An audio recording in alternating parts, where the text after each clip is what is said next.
On videos a 32 back from how to play. Today we're looking at the game Scream, which is from Bezier Games.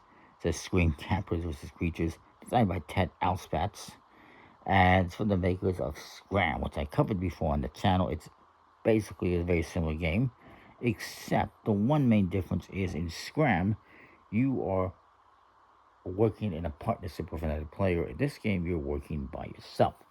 Let me just fix this a little bit.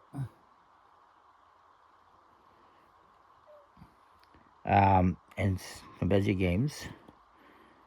It just came out pretty recently, just in time for Halloween.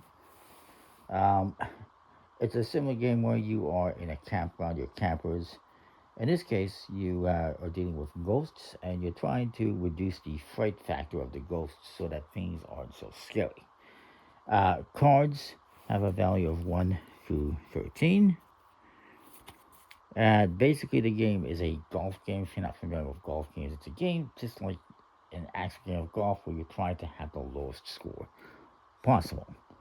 And you're going to do this by getting rid of higher numbered cards and trying to get lower valued cards. And you're also going to be doing that by getting rid of cards. Everyone's going to start off with 5 face down cards and 1 face up card, which you're going to have in front of yourself, like such. The rest of the deck forms a drop pile, and you will flip the top one face up to create a discard pile. There are some reference cards that tell you what all the cards numbered 5 through 13 do. They all have different abilities. On the other side, it talks about challenging players, which I'll talk about later. Everyone's going to get these cards. Now, when you get the cards, the face-down cards, you'll actually be able to look at them and lay them out however you want. So you might want to choose to lay them out from highest to lowest, or starting with this value and going up or down, or whatever you want. Put the high ones in the middle, low ones outside, or vice versa. Obviously, if you start doing ascending or descending, players might be able to figure that out.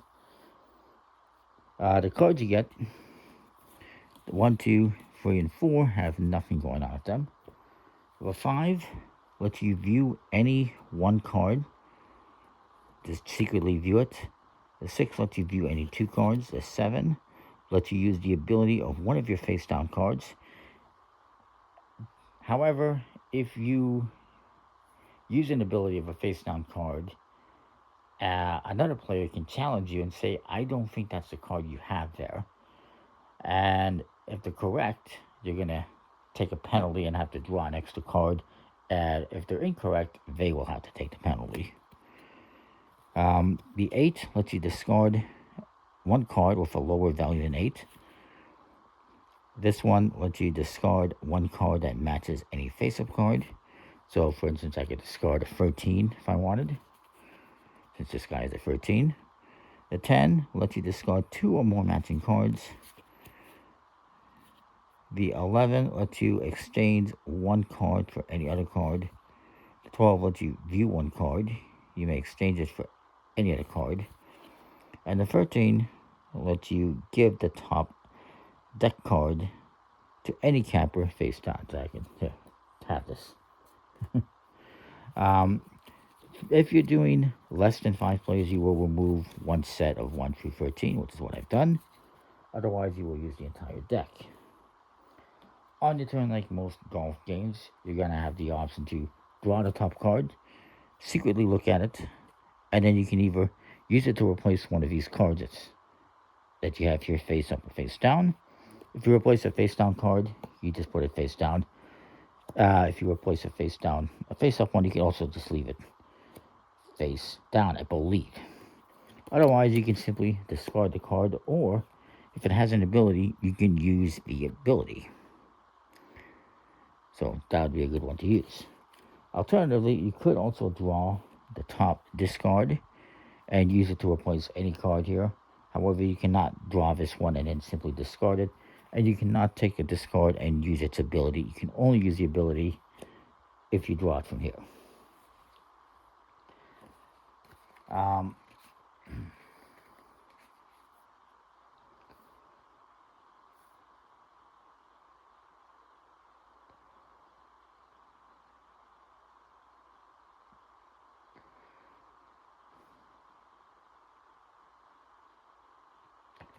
when you're replacing cards, you can actually replace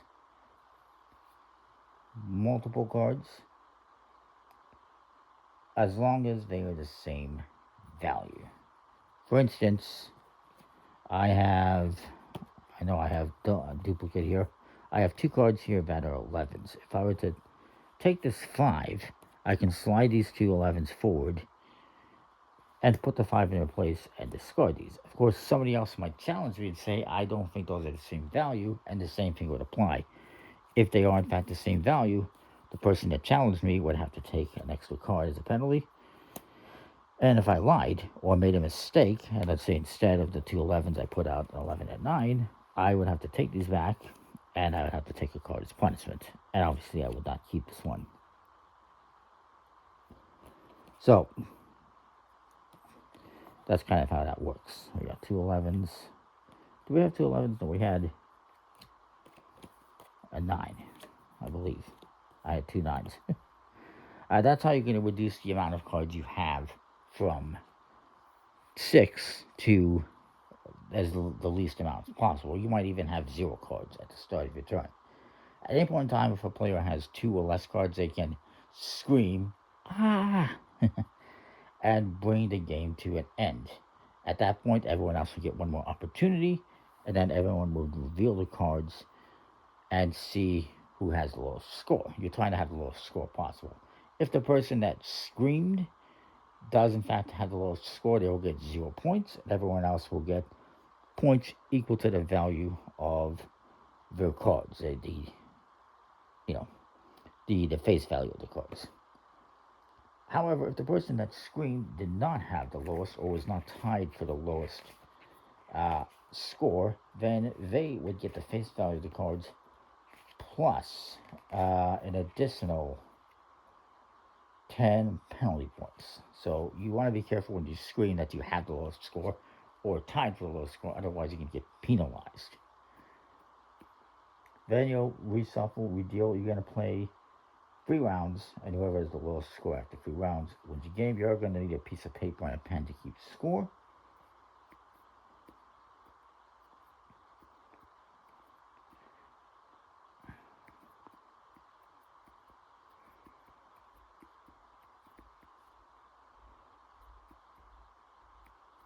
And the person who screams has the lowest score to get 0. Otherwise, everyone's going to get the value of the cards.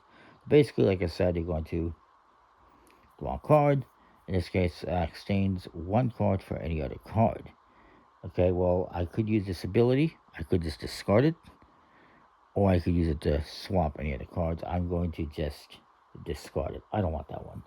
So the next player goes. He doesn't want the 11. He'll draw the card. It's a 6. They're going to use it to get rid of this card. And I guess technically they could leave it face down and they get rid of a 12. Next player goes.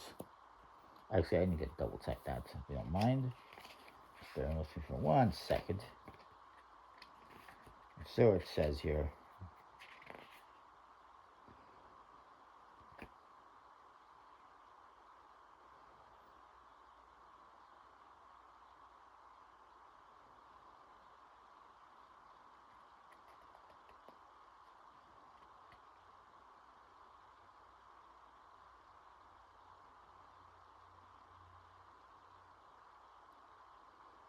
You can always discard any single card. To discard face up or face down cards, multiple, they have to have the same values. You can bluff and discard face down cards even if they don't have the same value.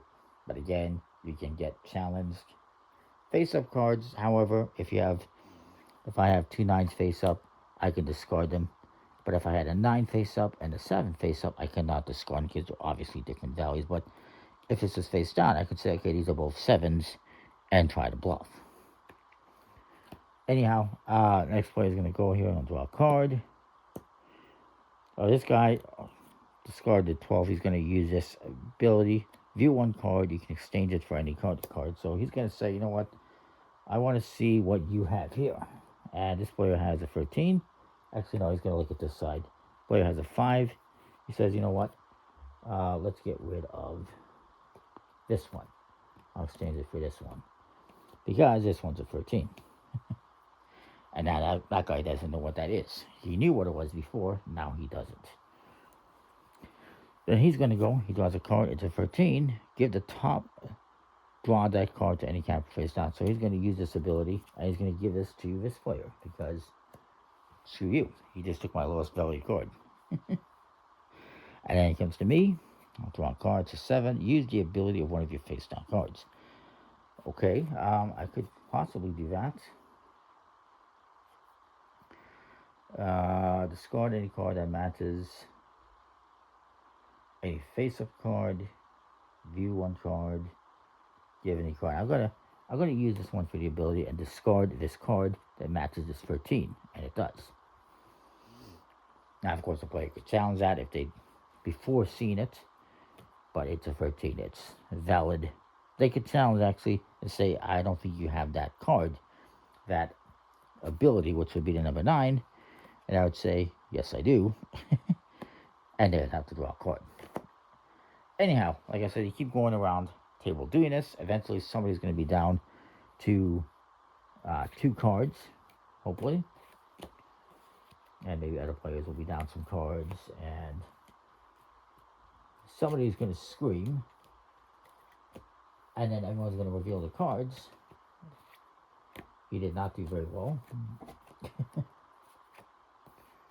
And I would scream, and I got 15. I do have the lowest score, so I get 0. This guy is going to get 17 points. This guy's going to get 31, I believe it is. And this guy gets 35, I believe. You write those down on a piece of paper. Reshuffle, redeal. And do it again for 3 rounds. That's the game in a nutshell. Sorry if this explains. It takes a little bit longer. The cards do have a nice linen finish.